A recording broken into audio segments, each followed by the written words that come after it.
Corona মহামারীর সময় মিডিয়ায় প্রতিদিনের একটা বড় খবর ছিল আজ কতজনের মৃত্যু হলো আর আক্রান্ত বা কত। একসময় সেই জায়গা দখল করলো ডেঙ্গু। হঠাৎই গেল প্রায় 4 মাস আরেক মহামারী শিরোনাম হতে শুরু করলো। অপ্রত্যাশিত সেই রোগটির নাম হাম, যাতে মৃতের সংখ্যা ছাড়িয়েছে এরই মধ্যে 700। অথচ এই নিয়তি ডেকে আনার পেছনে যারা দায়ী, দোষ থাকলেও তাদের নাকি শাস্তি দেওয়ার দরকার নেই। এখানেই শেষ নয়, ডেঙ্গু চোখ রাঙাচ্ছে আবারও। এবার তবে যাবে কত প্রাণ? আজকে তাই আলোচনা করব হামের মধ্যেই চোখ রাঙাচ্ছে ডেঙ্গু। আলোচনায় আমাদের সঙ্গে স্টুডিওতে অতিথি হিসেবে আছেন আইইডিসিআর এবং সাবেক বৈজ্ঞানিক কর্মকর্তা ও জনস্বাস্থ্য বিশেষজ্ঞ ডাক্তার মুশতাক হোসেন এবং ঢাকা মেডিকেল কলেজ হাসপাতালের মেডিসিন বিভাগের অধ্যাপক ডাক্তার শাহনুর শারমিন মুন্নি। দুজনকে স্বাগত জানাই আজকের আয়োজনে। শুরুটা মুশতাক হোসেন আপনাকে দিয়ে শুরু করতে চাই। প্রায় আপনাদের কাছ থেকে তো প্রায় শুনছি, কিন্তু আজকে আলোচনাটা মূল ফোকাসটা করতে চাই এই জায়গাটায় যে আমি জানি আপনি অপরাধ করেছেন, তারপরেও আপনার বিচার হবে না বা তদন্ত করার দরকার নাই কেন? এই সমস্যাটা কেন? কারণ আপনার অবহেলায় এতগুলো প্রাণ গেল, আপনার বিচার হবে না, এতটুকু শাস্তি হবে না? জি, ধন্যবাদ আমাকে আমন্ত্রণ জানাবার জন্য এবং আমাদের সহ আলোচক আপনাকে ধন্যবাদ। দেখুন, এইটা যে কাজটা হয়েছে, একটা মহামারী হলো এবং সবচেয়ে বড় কথা যে প্রাণহানি ঘটলো। হাম একটা প্রতিরোধযোগ্য ব্যাধি, এটাকে চিকিৎসা আমরা জানি বা ম্যানেজমেন্ট যাকে বলে। সরাসরি হামের ঔষধ নেই, কিন্তু হামের কারণে যে জটিলতা হয় সেটাকে সারিয়ে তোলার সক্ষমতা আমাদের দেশের স্বাস্থ্য ব্যবস্থায় আছে। এবং এটা যে হাম কিন্তু পৃথিবীর বিভিন্ন দেশেই মহামারী হয়েছে, কিন্তু এরকম সর্বোচ্চ মৃত্যু এটা কখনোই কাঙ্ক্ষিত ছিল না।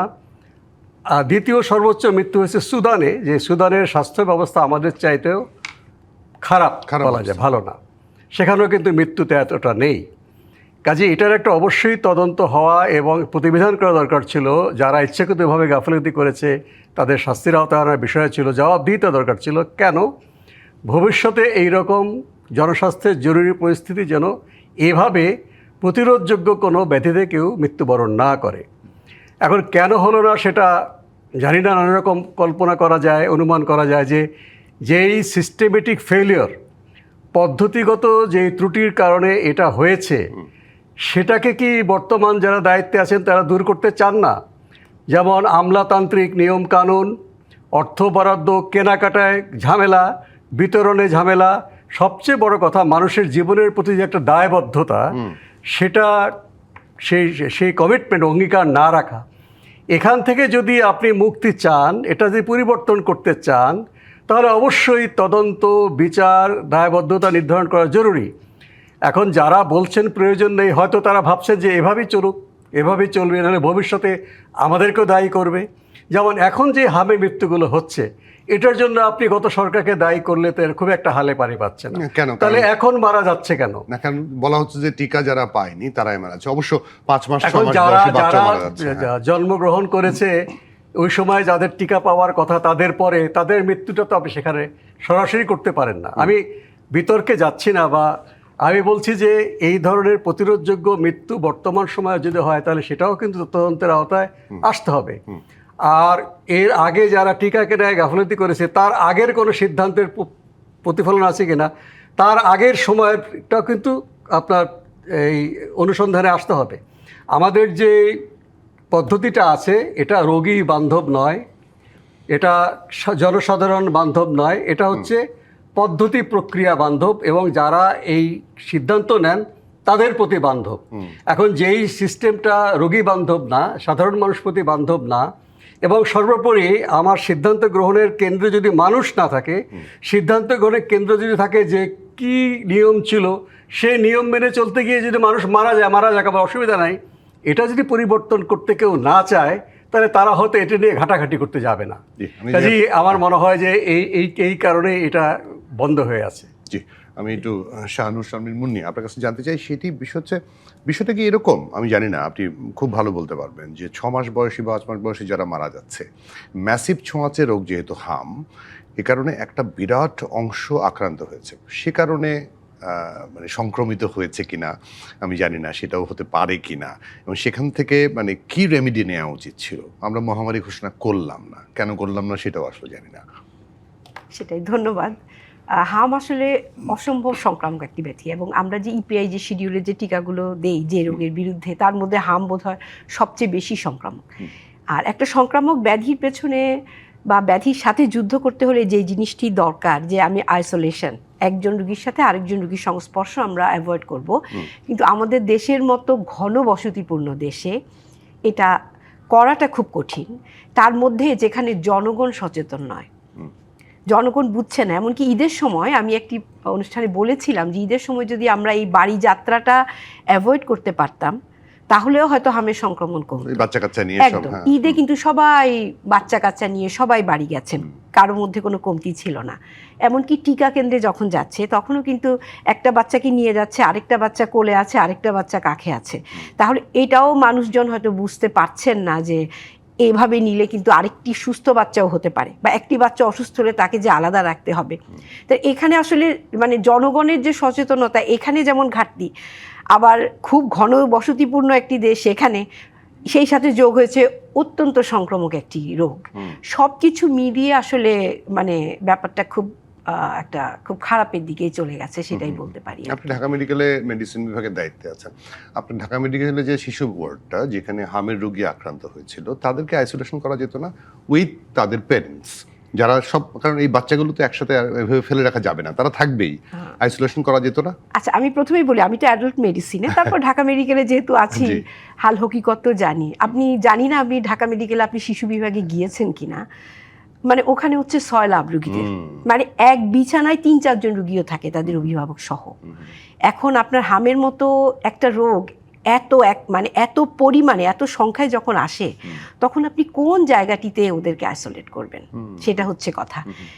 মানে ভার্চুয়ালি যেমন আলাদা ডেডিকেটেড যে হাসপাতাল করা হয়েছে সেখানে কিছুটা করা হয়েছে, কিন্তু অন্য হাসপাতালগুলোতে যেখানে বেডের সংকট ইতিমধ্যেই রয়েছে, সেখানে আসলে এইভাবে আলাদা করাটা একটা স্বপ্নের মতো বিষয় আমি বলবো। আর যদি আপনি ভাবেন যে আমি আলাদা করব, ঠিক আছে, আমি অন্যান্য রোগী বন্ধ করে দেব ভর্তি নেওয়া, তাহলেও তো হচ্ছে না। আর যেখানে আমাদের মানে বেড সংকট একটা খুব বড় রকম সমস্যা, সেখানে আইসোলেশন করা আরও বেশি সমস্যা। এবং আপনি দেখবেন যে বাচ্চার সাথে যে অভিভাবক রয়েছেন, তিনি বাচ্চার সাথে আছেন, তিনি আবার বের হয়ে গিয়ে ওষুধ আনছেন, আরেকখানে যাচ্ছেন। মানে এটা আসলে চিন্তা করলেও ভয় লাগার কথা যে আসলে কি পরিমাণ সংক্রমিত হতে পারে রোগটি। তো ঢাকা মেডিকেলের মতো পরিস্থিতিতে সম্ভব নয়। ফিল্ড হাসপাতাল করা হয়েছে। ডেডিকেটেডের কথা বলি, এই যে মহাখালীতে কোভিড ডেডিকেটেড হাসপাতাল যেটা, সেখানেও তো একই অবস্থা, যে আপনি যেটা বললেন, বাইরে বেরোচ্ছে, ঘুরে ফিরে আবার ঢুকছে, খাবার নিয়ে যাচ্ছে, তারাও তো আইসোলেটেড না, সেটা তো করা গেল না। তো সচেতনতা আমরা তো যেখানে আপনি ঢাকা মেডিকেলে গেলে দেখবেন যেখানে যে কোনো কিছুতে আমরা পারি না। লোকজনকে যদি নিজের মধ্যে ওই বোধ বুদ্ধিটা না থাকে, আপনি পুলিশ, আপনি বিডিআর, সেনাবাহিনী কাকে নামাবেন? এবং এই নিয়ে কিছু হলেই বড় রকম অশান্তি হয়। আপনি তো ইদানিং দেখতেই পাচ্ছেন যে ডাক্তার এবং রোগীর লোকজন বারবার মুখোমুখি অবস্থায় চলে যাচ্ছে। এই জন্য এগুলো মানে মুখে অনেক কিছু পরিকল্পনা করা যায়, কিন্তু যখন আপনি ওখানে কাজ করবেন তখন আসলে এগুলো বেশ কঠিন হয়ে দাঁড়ায়। কিন্তু আমি যেটা বলতে চাইলাম যে মহামারী ঘোষণা করলে কোনো ক্ষতি ছিল কি?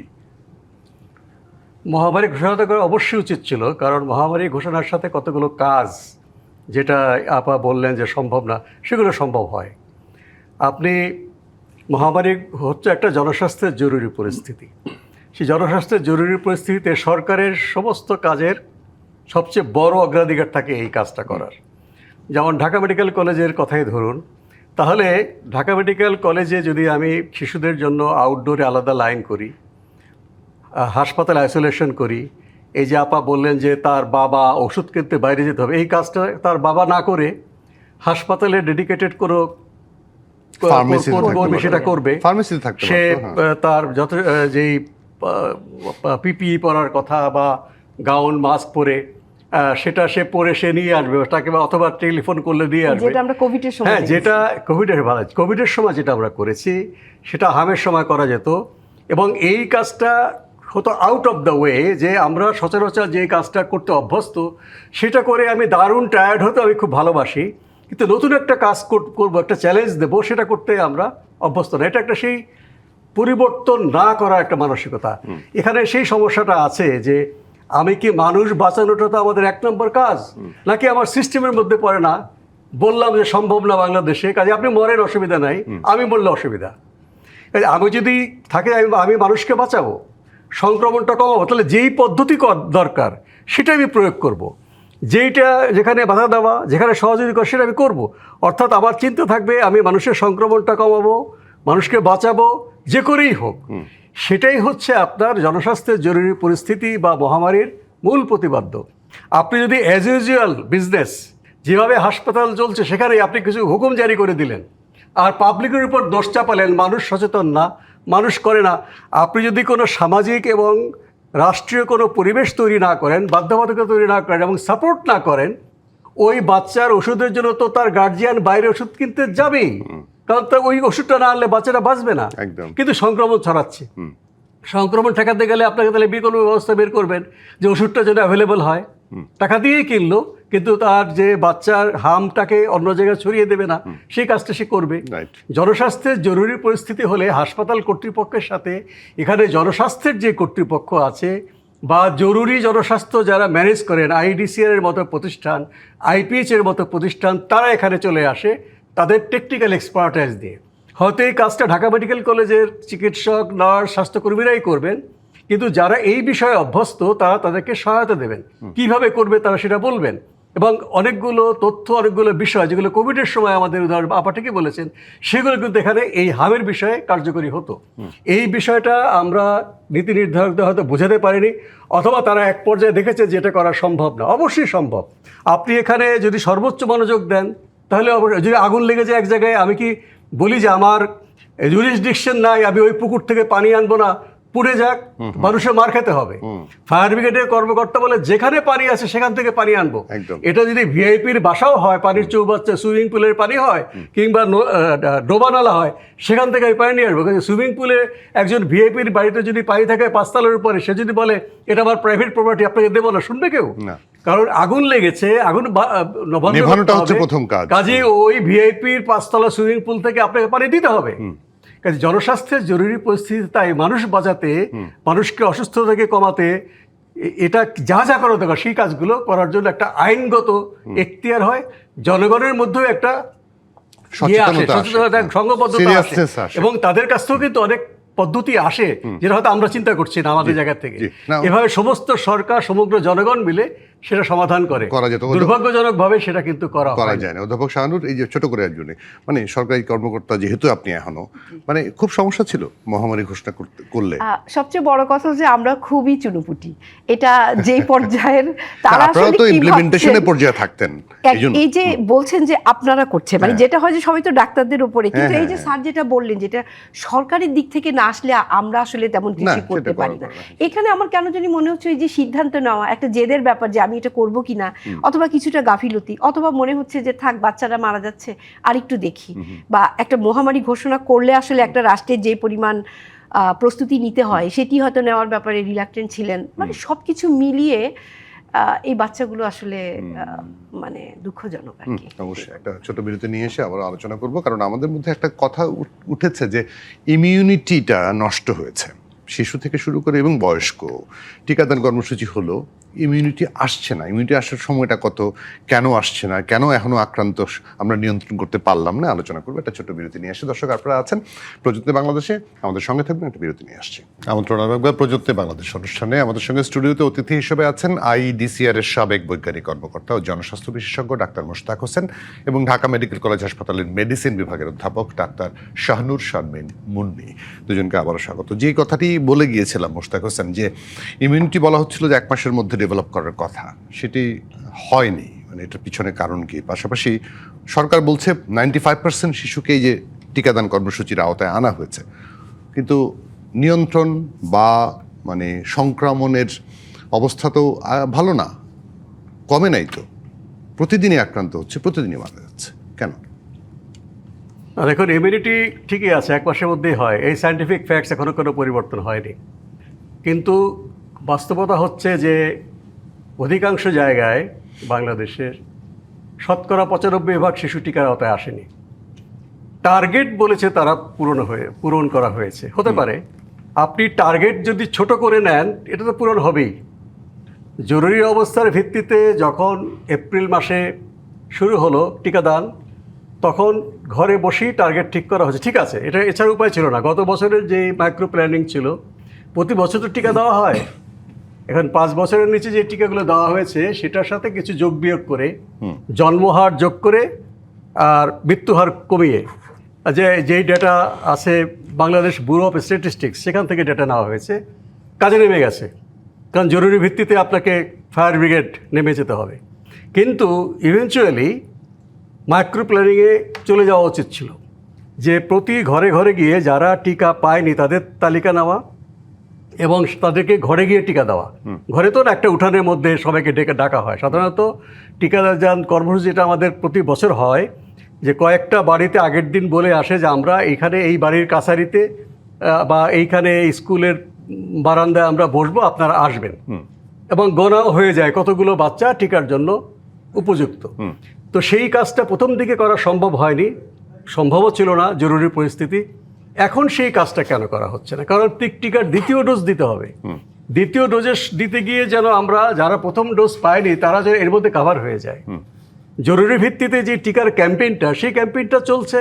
সেই ক্যাম্পেইনটাও কিন্তু আপনাকে প্রতি বাড়ি বাড়ি গিয়ে হিসাব করে করা উচিত। শহরাঞ্চলে বস্তি বস্তিতে এবং ভাসমান জনগোষ্ঠী, শহরাঞ্চলে একটা বিরাট সংখ্যক শিশু, তাদের কোনো পরিবার নেই, তারা দিনের বেলা বিভিন্ন কাজ করে, বিভিন্নভাবে তারা ব্যস্ত থাকে, তারা রাতের বেলা ফুটপাতে ঘুমায়।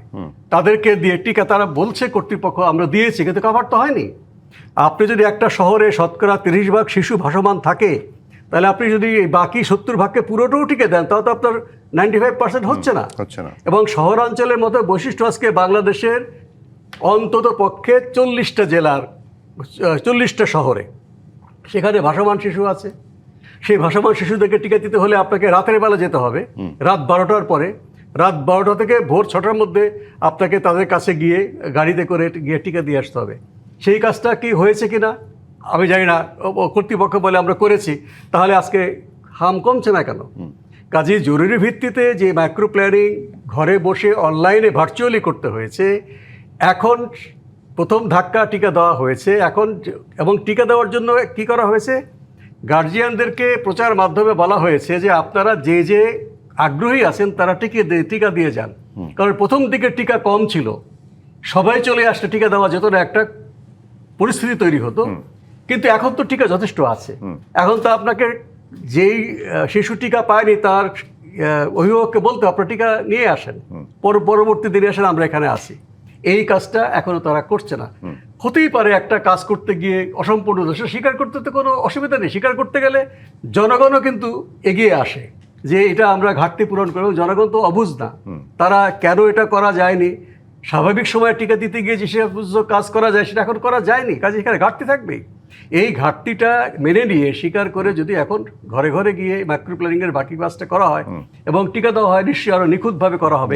95% টিকা না হলে কিন্তু আমরা এই হামটা নিয়ন্ত্রণ করা সম্ভব নয়। প্রতিদিন আমাকে দুঃখজনক মৃত্যু দেখতে হবে। জি, অধ্যাপক শাহানুর, সবসময় সারা বছর জুড়ে কার্ডের মাধ্যমে যারা টিকা দেয় সেখানে তো ঠিকই টিকা দেওয়া হচ্ছে।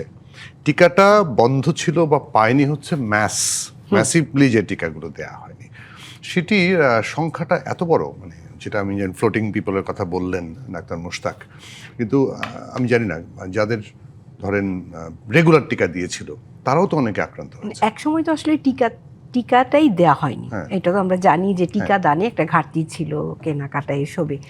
না, কিন্তু কার্ড দিয়ে যারা আমার সন্তানের আমি যখন টিকা দিতাম সেখানে দেওয়া ছিল না, হামের টিকাটা ছিল না। হ্যাঁ, না আপনি এখন হসপিটালের থেকে যেটা সবাই সে কার্ড কি নিয়েছে কিনা, সে কার্ডের আওতায় এসেছে কিনা এক নাম্বার, কার্ডে আপনি প্রথম টিকাটি দিয়েছেন তিনি কি দ্বিতীয় টিকা নিয়েছেন কিনা সেটা আরেক নাম্বার। আর এই যে যারা কিনা একেবারেই গন্তির বাইরে, মানে পরিসংখ্যান একটা ব্যাপার হচ্ছে, এখানে অনেক শুভঙ্করের ফাঁকি থেকে যায় যে আমি দেখাচ্ছি যে আমি এত ভাগ কাজ করছি, আসলে মূলত কিন্তু ওইটুকু কাজ হচ্ছে না। এই স্যার এতক্ষণ যেটা বললেন ঠিক এই ব্যাপারগুলোই, যে সরকার বলছে যে হ্যাঁ টিকা দান তো হচ্ছে, তাহলে সমস্যা কোথায়? অথচ টিকা দিলে তো ইমিউনিটি 1 মাসের মধ্যে গড়ে ওঠা করে আমাদের খুব আশা ছিল যে হ্যাঁ হামের সংখ্যা কমে আসবে, সেটা কমেনি। কারণ আমরা তো লোকেট করতে পারছি না। আবার আমাদের জনগণও ওই যে বললাম, সেখানেও তো তারা জানেন না অত বেশি যে আমি গিয়ে টিকাটা আমি এনশিওর করবো। এরকম তো অনেক আছে যারা টিকা সম্পর্কে ন্যূনতম জ্ঞানটুকু নেই। এবং আবার যে কোভিডের টিকার পরে এক ধরনের নেগেটিভিটি তৈরি একদম হয়েছে একদম কোভিডের টিকার পর থেকে এখনো যেমন রুগী আসলে বলে যে এই যে আমার অ্যালার্জি হলো ম্যাডাম, ওই কোভিডের টিকার পর থেকেই তো এটা হয়েছে। তো তখন থেকে একটা নেগেটিভিটি যে টিকা দিলে এই হয় সেই হয়। আর এবং আমাদের দেশে তো এটা আমাদের দেশে না, আপনি জানেন কি না যে উন্নত দেশেও কিন্তু টিকা নিয়ে কিন্তু একটা খুব কিছু লোকই আছে যে তারা টিকার বিপক্ষে সবসময় থাকবেন, একদম শিক্ষিত জনগণ। এবং তো উন্নত সেটা- বিশ্বে বেশ হ্যাঁ হ্যাঁ হ্যাঁ, তারাও খুব স্ট্রংলি প্রোটেস্ট করে এবং সেখানে কিন্তু জোর করে দেওয়াও যায় না। আমাদের দেশে তাই জোর করে কেউ আমেরিকায় নিতে তো না চায়। টিকা বিরোধী একজন মানুষ স্বাস্থ্যমন্ত্রী।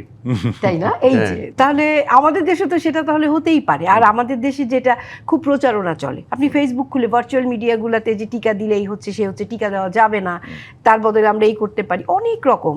আর ভিটামিন এ ক্যাপসুল খাওয়ানো হয়নি, যেটা ইমিউনিটির জন্য ইমিউনিটি গড়ে দিচ্ছে, বাচ্চাদের তো ইমিউনিটিটাও নেই। তারপরে যেমন মায়ের দুধ পান করানোর যেই ক্যাম্পেইনটা, সেটাও ব্যাহত হয়েছে। যার কারণে আমরা এখন দেখি যে আগে যেরকম অ্যাবসলিউট ব্রেস্ট ফিডিং, যে বাচ্চা একটা সময় পর্যন্ত মায়ের দুধ খাবে, এই কনসেপ্টটা থেকে বেরিয়ে এসছে লোকজন। এখন বলছে যে না, বাচ্চাকে আমরা ফর্মুলা দুধ খাওয়াবো, এই করব, দুধ পাচ্ছে না, দুধ খাওয়ানোর সময় নেই, নানান রকম। প্লাস আরেকটা জিনিস হচ্ছে, নারীরা আসলে তো এখন অনেক বেশি কাজে যাচ্ছেন, যার কারণে দেখা যায় যে সেই রকম কি তাদেরকে সেই সুযোগটা আমরা দিচ্ছি যে আপনি ব্রেস্ট ফিড করান, সে তো দিচ্ছি না। যারা গার্মেন্টসে কাজ করে তারা একটা বাচ্চা হওয়ার পর কয়দিন ছুটি পায়? তাহলে আমি যদি বলি যে আপনি ব্রেস্ট ফিড করান, সেটা কি পাচ্ছে? যার কারণে টোটাল ইমিউনিটির উপরে কিন্তু একটা খুব বড় রকমের একটা আঘাত এসছে, সেটা খুব ক্রনিক্যালি কিছু সময় ধরেই এসছে, যেটার একদম ফাইনাল আউটকাম কিন্তু আমরা এখন দেখতে পাচ্ছি। এবং সামনেও এটা কঠিন হবে, কারণ আমরা কিন্তু হামকে বলি স্যার যে এটা একটা ইমিউনিটি, একটা দেয়াল, একটা ব্যারিয়ার তৈরি করে হয়ে যাওয়ার পরে। এই যে আমি জিনিসটাকে একটা আঘাত দিয়ে ভেঙে দিলাম এই দেয়ালটা, ভবিষ্যতে আমাদের বাচ্চারা কিন্তু অরক্ষিত হয়ে যাচ্ছে, তাহলে তারা অনেক আরো রোগে আক্রান্ত হওয়ার একটা সম্ভাবনা। কিন্তু অনেকেই আবার টেস্টও করে না, সেটা কি হয়? কিসের? হামের? হামের মানে হাম হামের হয়তো test ওই বলে এখানে- যে এনার্জির মতো হয়েছে কিছু একটা, একটু জ্বর ছিল। হ্যাঁ হ্যাঁ, সেটা তো আছেই যে থাক না, আচ্ছা জ্বর, গায়ে একটু অ্যালার্জি, চলে যাবে, সেরে যাবে, এরকম বলছে। আবার টেস্টও তো সবসময় প্রথম দিকে তো অ্যাভেলেবল কমও ছিল, ওরকম কিস বা ওরকম ছিল না। এখন যেটা হচ্ছে, তারপরেও আমরা এই যে প্রথম একদিন দুই দিনে টেস্ট করাতে গেলেই লোকজন খুব রিলাক্টেন্ট যে না, কেন টেস্ট দিচ্ছে, থাক না করি, দুদিন দেখে নেই। যার কারণে তো প্রচুর রোগী মারা যাচ্ছে যারা কিনা হাম হিসেবে লেভেল করা হয়নি, কারণ তারা তো টেস্টের বাইরে। আর দেখা যায় তাদের সিমটম আছে, তাদের মনে হচ্ছে যে হাম এই জন্য আমরা হয়েছে, হাম উপসর্গ বলছি। নিশ্চিত নই। জি, এই জন্য আমরা হাম হ্যাঁ, উপসর্গ ওই যে বলছি। বলা, হ্যাঁ অ্যাজ এ হোল বলা হচ্ছে হাম উপসর্গ, কারণ লোকজনকে তো আমরাও আনছি না, সরকারও বলতে পারছে না, সব মিলিয়ে আসলে আমি বলবো যে এটা আমাদের পক্ষ থেকে আরো বেশি সচেতন হওয়া উচিত ছিল, কারণ আমাদের জনগণ এরকম, বা জনগণের মধ্যে তো থাকবেই, সবাই সবকিছু জানবে না। তাহলে আমরা যদি এটা এনশিওর করতে পারতাম যে প্রত্যেক জ্বরের রুগী টেস্ট করবে, তাহলে কিন্তু আমরা আরো বেশি আইডিয়া পেতে পারতাম যে ঠিক কত শতাংশ রুগী হাম হচ্ছে, সেটা আমাদের ভবিষ্যৎ কর্মপন্থাও ঠিক করে দিবে। যারা অ্যাডাল্ট আক্রান্ত হচ্ছে তারা তো আরো বেশি তারা ভয়ানক একেবারে নিশ্চয়ই। গন্তির বাইরে। গন্তির বাইরে, কিন্তু ওরাই বেশি কিন্তু ওই যে কাজটা করে, টেস্ট করলাম না, আচ্ছা না। দুদিন জ্বর হলো ঠিক হয়ে যাবে, এটা তো আরো বেশি ছড়ায় নিশ্চয়ই। একদম, আর অ্যাডাল্টরা তো আসছে ওরা হাম এবং আমাদের দেশে একটা কনসেপ্ট যে মানে একটা চিন্তাধারা যে বাচ্চাদের হবে হাম, বড়রা আবার হাম কিসের, ছোটকালে হয়েছে আর তো হওয়ার সম্ভাবনা নেই। তো আমরা যেমন চেম্বারে বা ওয়ার্ডে, ডেঙ্গু ওয়ার্ডে, আমি যে ডেঙ্গু ওয়ার্ডের দায়িত্বে আছি, ওখানে দেখা যাচ্ছে যে রুগী আসছে ডেঙ্গু হিসেবে লেভেল হয়ে, কি দেখা গেল যে তার হাম পজিটিভ, এবং তাদের আবার রেসপিরেটরি কমপ্লেনগুলোর চাইতে র্যাশ এবং কনজাংটিভাইটিস সবচেয়ে বেশি হচ্ছে, এবং কারো কারো ডেঙ্গু এবং হাম দুটোই পজিটিভ পেয়েছি। তাহলে ওই যারা কিনা বলছে যে বড়দের হাম হতেই পারে না, তারা তো জানেই না, তারা এটা নিয়েই ঘুরে বেড়াচ্ছে। আর একটা গ্রুপ যারা কিনা ইমিউনো কম্প্রোমাইজ, যাদের কিনা আরও অনেকগুলো রোগ আছে, যাদের একেবারেই রোগ প্রতিরোধ ক্ষমতা কম, তারা হয়তো খারাপ হচ্ছেন, তারা কি মারা যাচ্ছেন কিনা সেই তথ্যটিও আমরা দিতে পারছি না, বা অ্যাডাল্ট কতজন আক্রান্ত সেই তথ্যটিও কিন্তু আমাদের হাতে আছে। ডেঙ্গুর প্রসঙ্গ যেহেতু একটু ডেঙ্গুর প্রসঙ্গে আলোচনা করবো, একটা বিরতি নিয়ে এসে ডেঙ্গুটা নিয়ে একটু আলোচনা করবো। ডেঙ্গু আবার ছড়াচ্ছে, আবার বাড়ছে, আমরা কোনোভাবেই আসলে নিয়ন্ত্রণ করতে পারছি না, হাম তো করতেই পারলাম না, ডেঙ্গুটাও এখন পর্যন্ত সে নিয়ন্ত্রণের জায়গায় আসেনি। একটা বিরতি নিয়ে এসে আবার আলোচনা করবো। দর্শক আমাদের সঙ্গে থাকবেন, আপনারা আছেন প্রযুক্তি বাংলাদেশ অনুষ্ঠানে। আরও একটা বিরতি। আমন্ত্রণ আবারও প্রযুক্তি বাংলাদেশ অনুষ্ঠানে। স্টুডিওতে অতিথি হিসেবে আছেন আইইডিসিআর এর সাবেক বৈজ্ঞানিক কর্মকর্তা ও জনস্বাস্থ্য বিশেষজ্ঞ ডাক্তার মুশতাক হোসেন এবং ঢাকা মেডিকেল কলেজ হাসপাতালে মেডিসিন বিভাগের অধ্যাপক ডাক্তার শাহনুর শারমিন মুন্নি। আবারও স্বাগত ডাক্তার মুশতাক হোসেন। এবার ডেঙ্গুতে আসি। ডেঙ্গু তো আবারও বাজে অবস্থার দিকে যাচ্ছে। গত মাসের তুলনায় এই মাসে যে ডেটা আমরা দিলাম যে 5 গুণ বেড়ে গেছে এরই মধ্যে। জুন মাত্র শেষ হলো, মাত্র বৃষ্টি শুরু হলো, তাও বৃষ্টি খুব একটা বেশি নাই কিন্তু এখন।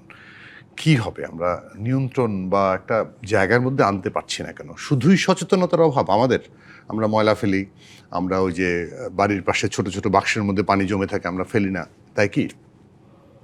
দেখুন, হাম বলুন বা ডেঙ্গু বলুন, এই সমস্ত সংক্রামক ব্যাধির নিয়ন্ত্রণ করা এবং রোগীর ব্যবস্থাপনার কতগুলো মৌলিক নীতিমালা আমাদেরকে মানতে হবে, যেটা করলে কিন্তু আপনি এই যে কোনো অন্য কোনো রোগেও সংক্রামক ব্যাধি সমস্যা হতে পারে বা ক্ষেত্র বিশেষে অসংক্রামক ব্যাধি ও এটা নিয়ন্ত্রিত হতে পারে। সেটা হচ্ছে আমাদের একসময় বাংলাদেশে মানুষ বৈজ্ঞানিক চিকিৎসা পদ্ধতি নিত না, পাওয়াও যেত না। তারা ঝাড় ফুঁক বা কবিরাজ, তাবিজ কবজ মাদুলি, তখন আমরা যে কোনোভাবেই হোক মানুষ যেন বৈজ্ঞানিক চিকিৎসা আধুনিক চিকিৎসা অভ্যস্ত হয় আমরা চেষ্টা করেছি।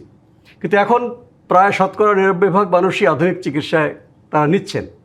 কিন্তু এখন যেটা দরকার যে মানুষের দোরগোড়ায় প্রাথমিক স্বাস্থ্য ব্যবস্থাটা পৌঁছে দেওয়া। 80-90% রোগের সেখানেই সমাধান হয়ে যাবে। এই যে আপনি ডেঙ্গুর কথা বললাম, একটু আগে হামের আলোচনা করলাম, তৃণমূল পর্যায়ে বা জনগোষ্ঠীর ভিতরে, কমিউনিটির ভিতরে যদি আমরা ডেঙ্গুর কথা বলেন, মশা নিয়ন্ত্রণ করতে গেলে আমাদেরকে জনগণকে সম্পৃক্ত করে প্রতি ঘরে ঘরে কাজ করতে হবে। এটাও কিন্তু মানুষের উপরে দায় চাপিয়ে দিয়ে আপনি সমাধান পাবেন না। এবং দেখুন, এটা যখন ঢাকা মহানগরে ছিল, এটা যদি আমরা করতে পারতাম সারা দেশে ছড়িয়ে পড়তো না।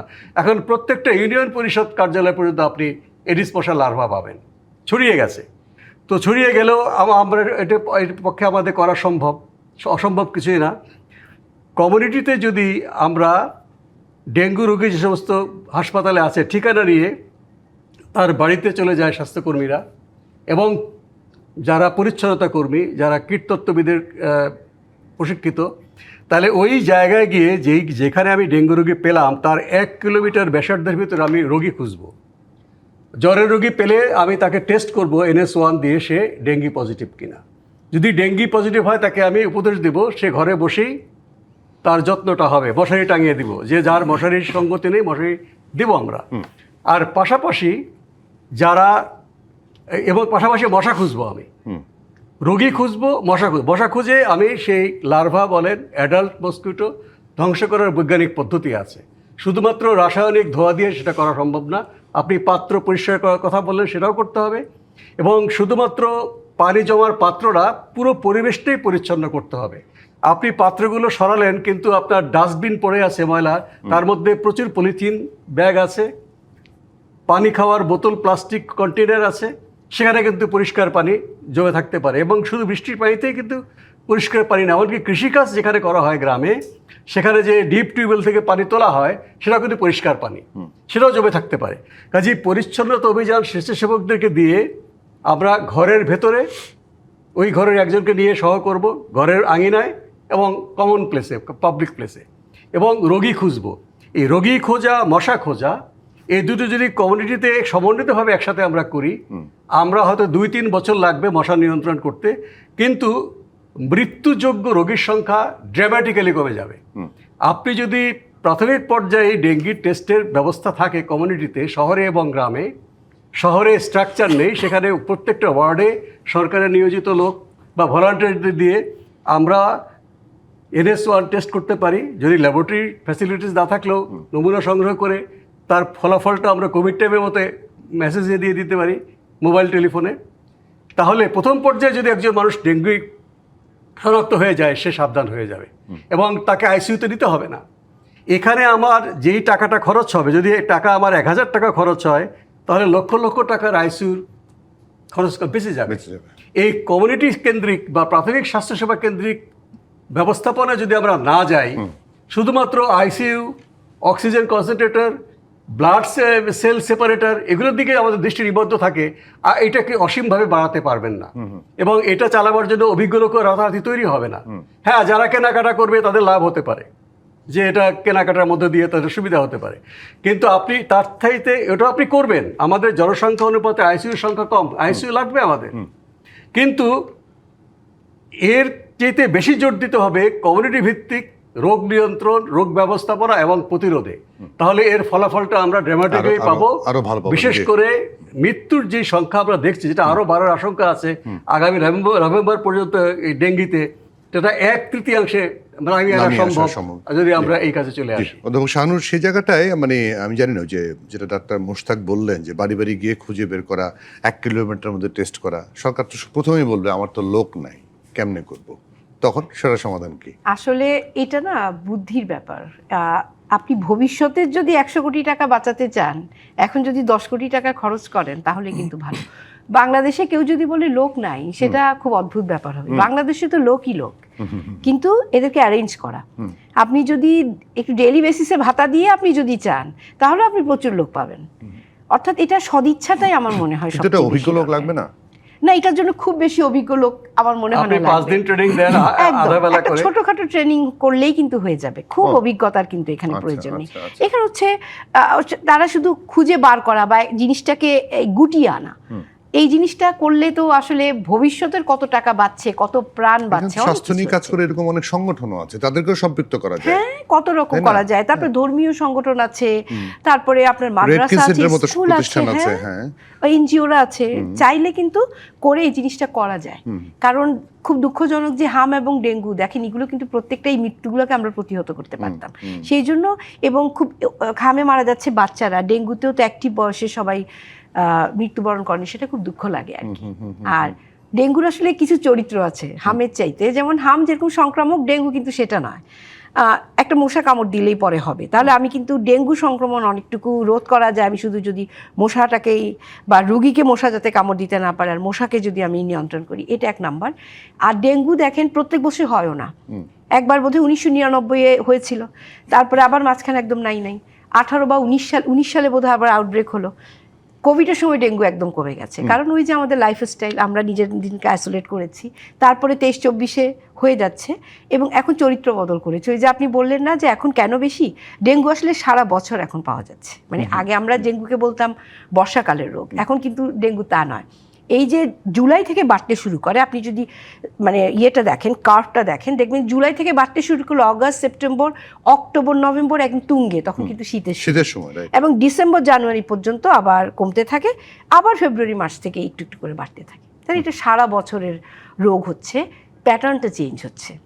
একসময় ডেঙ্গু ছিল শুধু হেমারেজ, ডেঙ্গু হচ্ছে একটু র্যাশ হচ্ছে, মাড়ি দিয়ে রক্ত যাচ্ছে, ঠিক আছে, ওগুলো দিলাম একটু রক্ত টক্ত চলে গেল। কিন্তু তারপরে ডেঙ্গু যেটা হচ্ছে শক, এখন যেটা হচ্ছে আমরা কিন্তু প্ল্যাটলেটটা নিয়ে মাথা ঘামাচ্ছি না, প্রেশার কমছে, হাত পা ঠান্ডা হয়ে যাচ্ছে।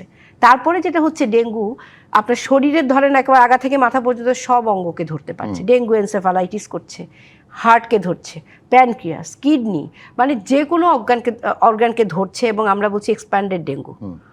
এবং অনেকের দীর্ঘমেয়াদী জ্বর থাকছে, মানে নানা রকম যাচ্ছে না কেন, নানা ওষুধ ব্যবহার করেও। এটা ডেঙ্গুর জ্বরটা এমনিতে খুব 105-6 ডিগ্রি পর্যন্ত হয়ে যায়, এবং এটা প্যারাসিটামলের বাইরে আসলে আমরা যেতে চাই না বা যেতে পারি না, গেলে কমপ্লিকেশনস হয়।